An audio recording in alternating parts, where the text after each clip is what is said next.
Chicken ain't nothing but a bird. That's from an old Cab Calloway song. As promised, I was going to show you a video about fried chicken. I attempted to do one Sunday. It was a disaster. I kept dropping the camera and all kinds of crazy stuff. So, yeah. So we're starting again. This is Tuesday evening, and I'll post it tomorrow. But we're getting ready to go to Harmonica Club. And so we usually eat out, but today we're going to eat in, and we're going to have fried chicken. And we ate up all the green beans. But when I was at Furman's today, I got some yellow wax beans. So they are over here on the back burner. You can kind of see them there. They only need to cook for about 20 minutes. I've had them before, and they're really, really good. And then on my front burner, I have my rice started. So we will get started now with the chicken. So in our family, we always use a little bit of Lawry salt, and we do this to taste. And just kind of till it looks right. So I'm saying that much Lawry salt. And this will probably make me sneeze or make my nose run. But I'm also putting in some ground black pepper.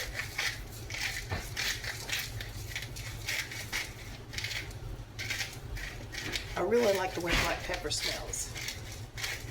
But this is the chicken recipe that has been, well, handed down from generation to generation. I remember Nan Nan, my great-grandmother on my mom's side, making it.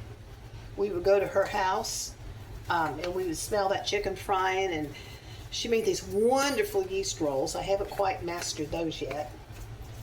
And we always had mashed potatoes and gravy, and the green beans were generally from her garden. So you can see like how much pepper I have in there now. Okay? So I'm going to mix that up. Just going to, give it a nice stir. I prefer, to wear gloves when I'm dealing with raw meat. And I guess that comes from the time that I spent in the food industry and early childhood, and learned all this sanitation stuff. So I've got that going. My grease is good and hot. So I'm this kind of switched up from the family recipe, but I've tried this and it seems to work better. So I am going to put the chicken in a buttermilk bath in this little bowl. And I'm doing chicken legs. I was going to do thighs, but they didn't. Well, they had thighs, but they were all like you had to buy a big package, and I didn't want to do that. And I didn't want to buy skinless, boneless chicken thighs. I mean, who wants to fry that? No, I don't. Okay, so I got the chicken. I'm rolling it in the flour. And then you'll be able to hear this. I'm going to dip it in the frying pan. And sometimes this makes the smoke detector go off because there's not ventilation over the stove. But we did get a window open, and we have a fan in the window, so hopefully, we won't have that going on today.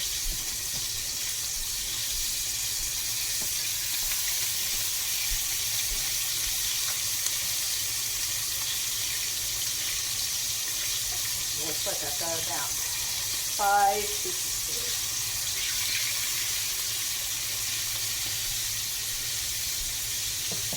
So there may be some left over, but I have always enjoyed leftover cold fried chicken.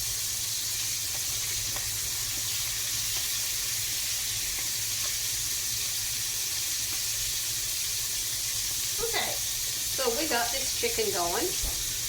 I'm going to pause you all for just a second and go blow my nose. Okay, I am back, and I'm going to clear out my dishes here. I'm going to throw my chicken tub away.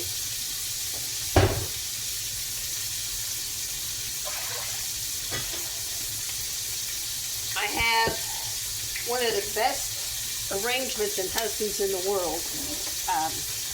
As long as I do the cooking, he will clean up after me. The only thing is this. Okay. And I am looking for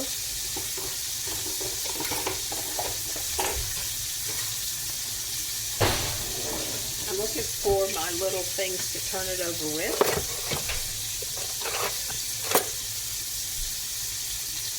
I love that he does dishes, but he doesn't always put stuff back in the same place.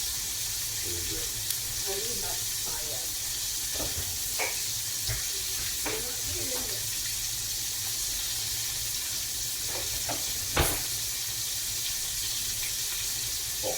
yeah.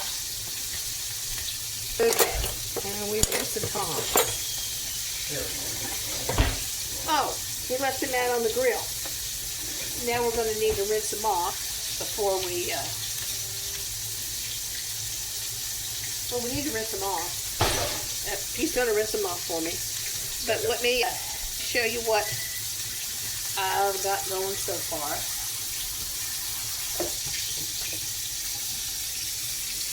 I think you're good now. Okay, yeah. So you can see, and you can hear that. All right. And I am going to go ahead and turn it over. All right. I'm going to get a paper towel here and kind of wipe up kind of flung some flour around.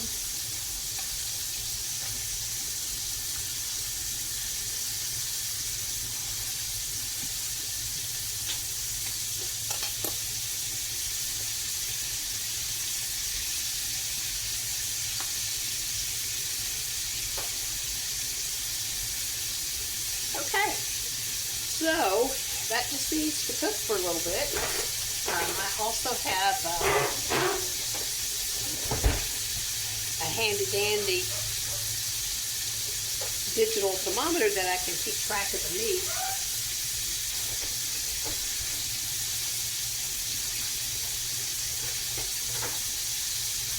So it's going to be, so what I think I'm going to do is, instead of yakking you for 20 minutes or whatever, I'm going to pause you all, and we will reconvene when things are progressing a little bit further. See y'all in a bit. All right, it's frying nicely. Let's just take a quick look at it. Still needs a little bit.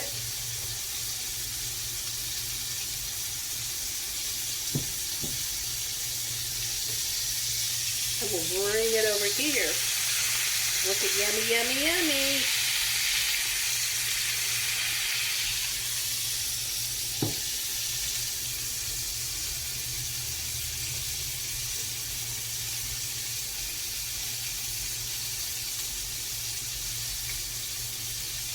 Yeah, I should have it at about 165. It's about 130 right now, so it has a bit.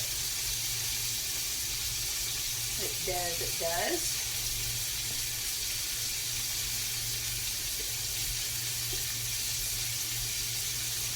And my rice is doing well. It has maybe 30 minutes to go, so we will be good with that. I'm going to walk with you over here to see. I'm going to show off what Bernie did. He's really trying to make this little fan thing work, and he's also trying to help keep out the flies a little bit. So we have this going on. He's got these little pool noodles. We better get some more before the grandkids come back. But hopefully that will keep the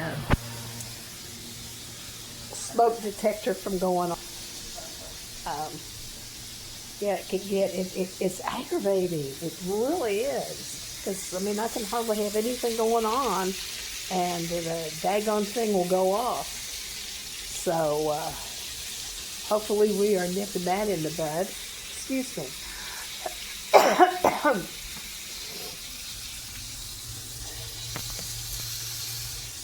So I'm going to pause you again for a little bit, and we will check back in a minute. All right, we've got this chicken still cooking over here, and I'm just over here turning it a little bit. I have one of these, flat top black cookie tops, and it has taken me the 2 years I've been here to really start to get used to it. I think it runs a lot hotter than any of my other stoves did, and learning how to get the frying pan right exactly on the burner so it all cooks a little bit more evenly. I did let my chicken sit out and get to about room temperature before I started cooking it. I generally do that with any of my meats. Let's give it another little poke here. And when you're doing this, you want to be careful that you're not getting really close to the bone. You want to be close to the bone, but you don't want to be hitting the bone. That's what I'm saying.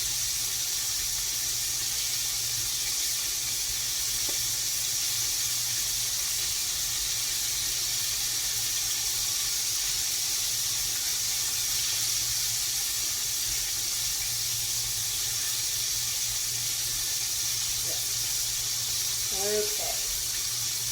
I was wondering why it was not get very high. I accidentally hit the button and I had it on Celsius. Okay, so we are really close to having this done. So I'm just going to turn it down. Because we still have a little bit longer for the beans and the rice. And I'm going to actually cover this.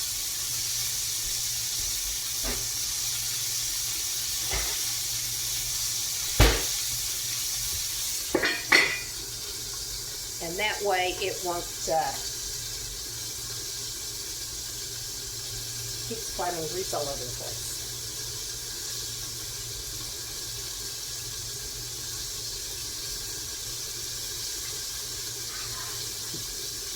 All right. They're looking good. They are looking good. Okay. Now, let's pause for another moment here. All right. So, while I'm waiting for the food to finish cooking here, I'm going to go ahead and I have a little floor arrangement that I have in the other room I want to put in here.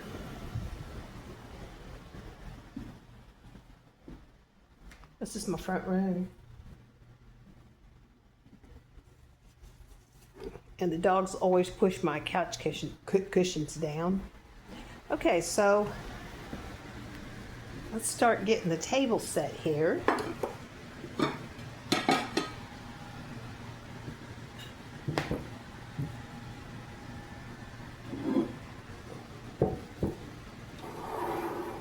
Okay,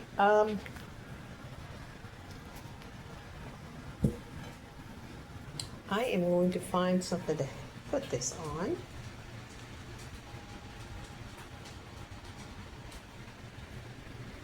I'll prop it up against here. Here we go. Okay, so I'm setting the table. I've got my favorite little dishes. And I bought these when my late husband Bob and I bought a house in Huntington.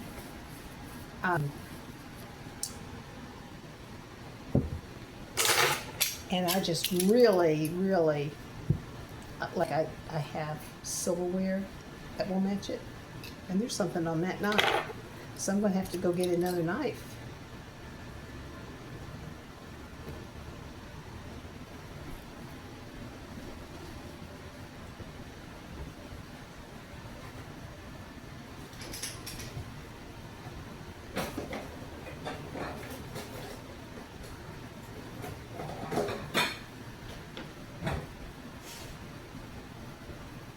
about that. I should have paused you while I was off of the camera. Okay. So here we go. We have a nice little place setting here.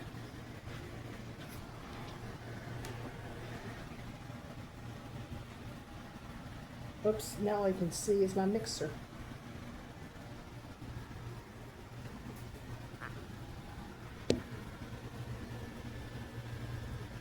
Well, there we go.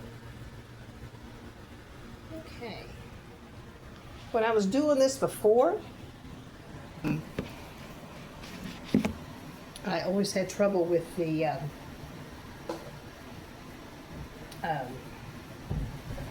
also, I had it partially recorded, and I was rolling along, and I guess I wasn't paying enough. Like, I had it on pause, and zip, my camera turned itself off.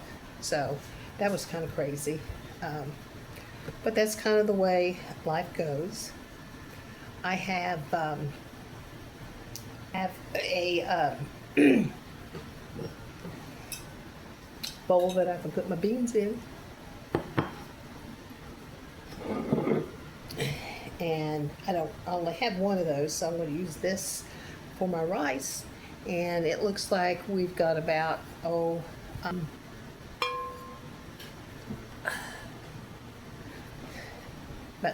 about 14 more minutes for the rice to finish cooking. So I'm going to pause you again for just a second and check on everything, and I'll be right back. Everything is looking good. These beans are really looking good. They have a little bit longer to cook here, and of course you're not supposed to open the lid on the rice, so the rice is still in her steaming. The chicken is pretty much done, so I just have it sitting on the back of the stove. The other thing I don't like about these stove tops here is how long they remain hot. It's hard to like pull something off and let it rest. But hey, I'm grateful to be here, and I learned how to cook on a gas stove, but I haven't had a gas stove for probably 50 years or better. Yeah, because I had my 50th reunion a couple of years ago, and we moved out of Danville, Illinois, and we went to Hickory, North Carolina, and it was all electric in North Carolina back then. So yeah, it's been a while since I've had a gas stove. We do not have natural gas out this way in Wheelersburg, so we do pretty much all electric. We do have propane as backup heat, so that's a good thing. Let me get my salt and pepper here on the table. Got my little salt and pepper shakers, and I'm going to move my serving dishes over this way. Ding, ding, ding. Okay, because everything is really just about done. So we'll get ready to rock and roll here.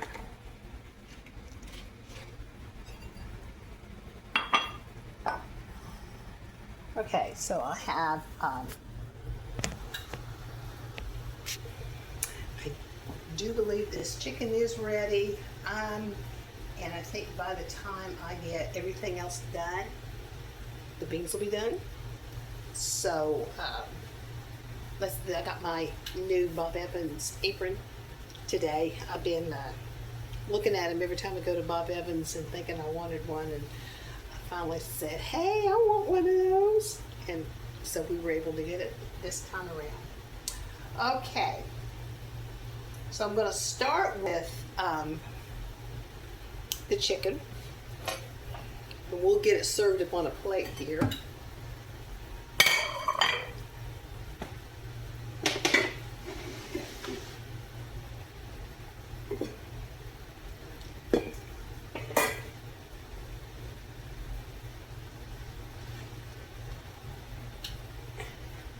Here we go. Here's the chicken.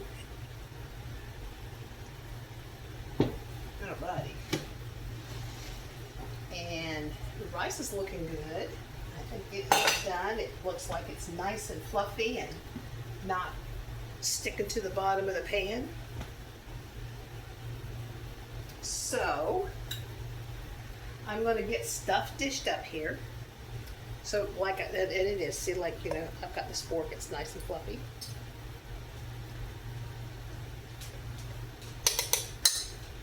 All right. So I'm going to use one of these good old spoons here.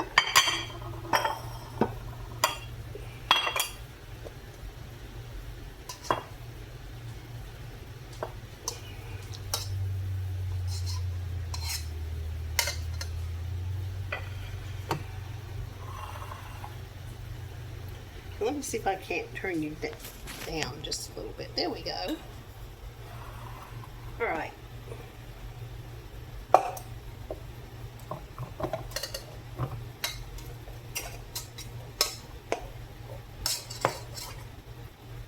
All right.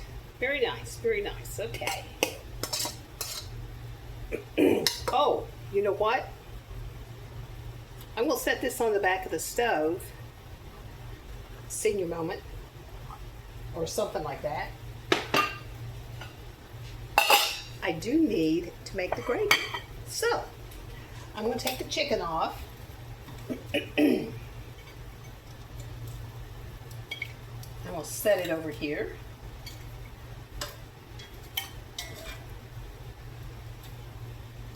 I think that looks pretty good. And we'll move my spoon rest out of the way. Okay. And I am going to get, I'm just going to use this pan over here. Yeah, I'm just going to cover it up. Okay. Now, I'm getting ready to make the gravy, and I'm going to need some milk.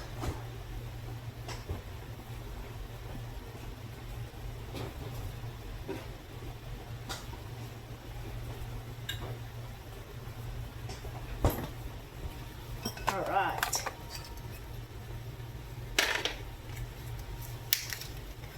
And I am not going to use all the grease that is in the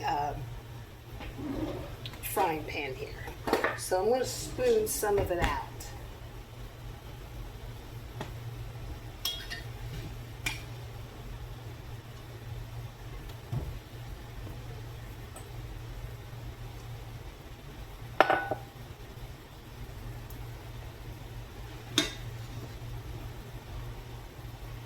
See if I can just do it this way. Here we go.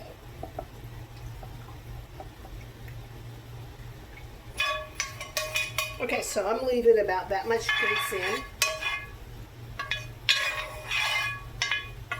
And the good old crunchies. All right.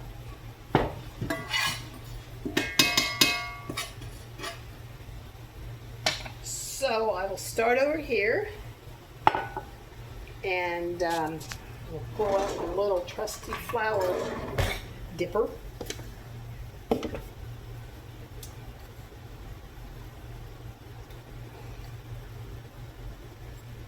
And what I will be doing is I will be making a roux. So I'm going to put some flour in here. I'm going to heat this up just a tad bit more.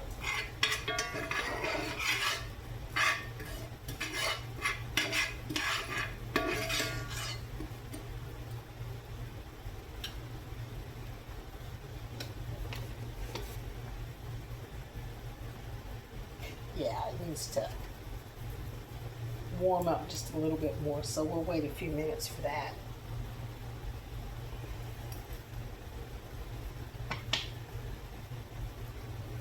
So like I said earlier, this fried chicken has been passed down from my Nan Nan, my great-grandmother on my mother's side. And I remember me, Mom, making it, and my mom making it, and I made it the whole time the kids were growing up, and my daughter makes it. I think my son does too occasionally, but I know for sure that my daughter does. So what that's my great-grandmother, grandmother, mother, 5 generations that we have passed down this recipe. So I think that's pretty cool. I do. Okay. So looks like my grease is up to par now.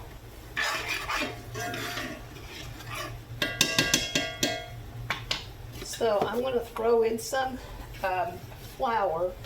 This little thing is about 2 tablespoons. We'll start with that and see how that does. Yeah, I think I'm going to need a little more. So,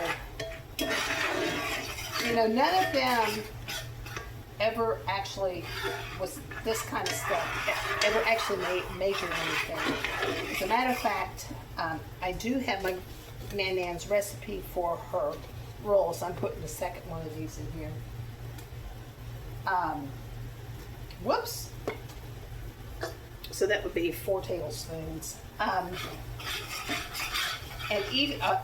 Although she wrote it down, my mom noted in her notes in making the family cookbook that she watched Nan Nan make that gravy. The rolls, and she did it so often, she never looked at a recipe. She just made it. I remember going to her house. When we visited New Mom Gramps in Huntington, we always made a trip or two to Charleston to visit Nana and Granddaddy. Occasionally they came down to Huntington, but we usually went up there. And I remember going in that house and being able to smell that chicken frying and that bread baking. And Nan Nan was always in the kitchen, but she was always ready to get a great big hug and kiss from us when we walked in the house. Now, Nan Nan passed away when I was 14. And I remember when she was sick, she had ovarian cancer. I remember it's like winter time, and but it wasn't Christmas time. I think it was after Christmas. And they brought her down from Charleston. She was in St. Mary's Hospital, and I remember riding up the elevator and going to visit her before she passed away. Now, Granddaddy, on the other hand, lived to be 98. I was like 21, somewhere around there when he passed. And I did not get to go to his funeral because that was when we had that horrible ice storm. It was like in 76, right around there. Alexa, stop timer. It's a timer for the boots. And it was so cold and the ground was so frozen, they couldn't bury him right away. But there had also been an ice storm, and I just wasn't able to travel between North Carolina and West Virginia. But they did the funeral service, and then they had to wait a while to bury him. My dad was living in Oklahoma. My parents were living in Oklahoma. Mom was already there, helping to take care of him. And helping my grandmother out. And Dad and I were going to meet and have dinner and then drive up the rest of the way over to West Virginia together. But that didn't happen. Okay, so you can see I'm here stirring. And I just put milk in, I'm going to turn this down. I've just put some milk in been adding milk, and I am going to, let's see, let me put this out because it is a little bit hot. And I don't want to get the granite, the stuff on the granite hot. Okay.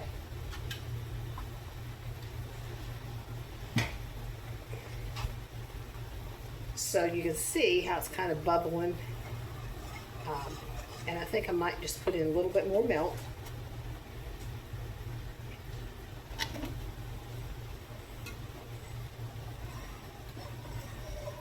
Now, sometimes when I'm making a sauce or something that I want to be super smooth, I heat up my wet ingredients before I put it in when I'm making a roux. But this has got, you know, there's really not like flour lumps in here. But of course there are the crunchy good chicken skin lumps. All right. Now I am going to walk back over to my little cabinet there and get out my little bowl that I put my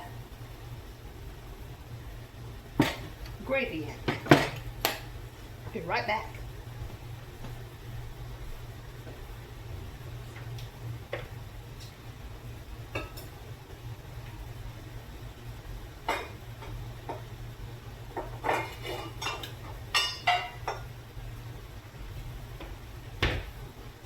Alrighty. So here I've got my little gravy bowl. It was here when I got here. This is not my china. Okay, so I'm just going to dip some of this gravy out of here. I'm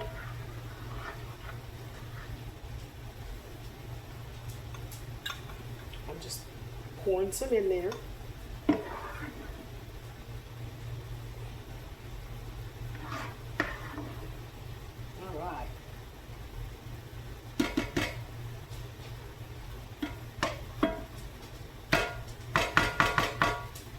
Stick that in my spoon rest. Chicken. Okay, put this over on the table.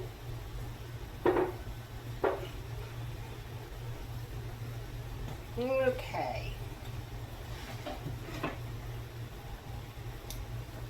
And my beans are done.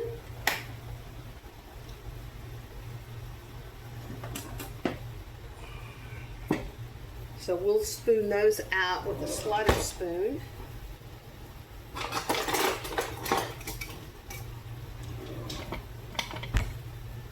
Maybe. Oh, there it is.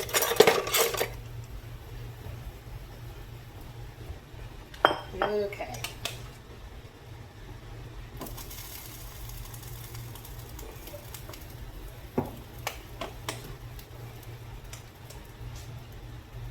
So we have these beautiful yellow wax beans.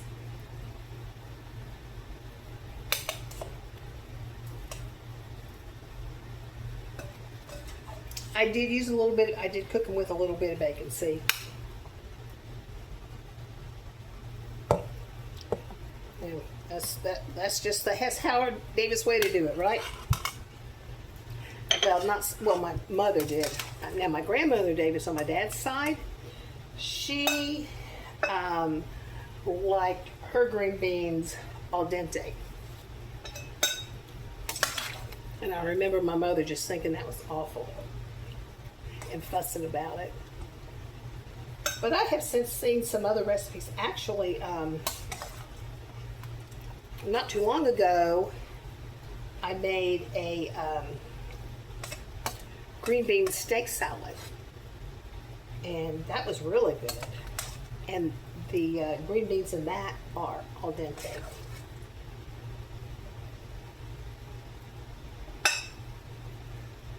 Okay.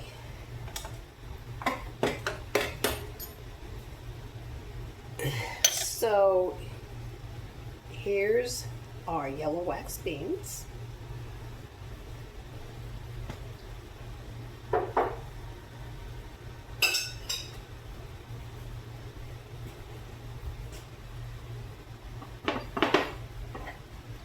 And here is the brown long grain rice.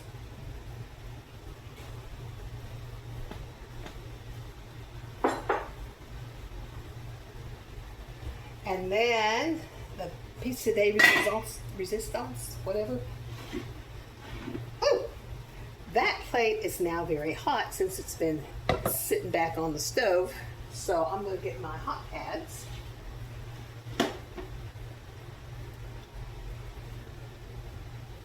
And here is the fried chicken. Looking good, eh? All right. I will see you all after a while.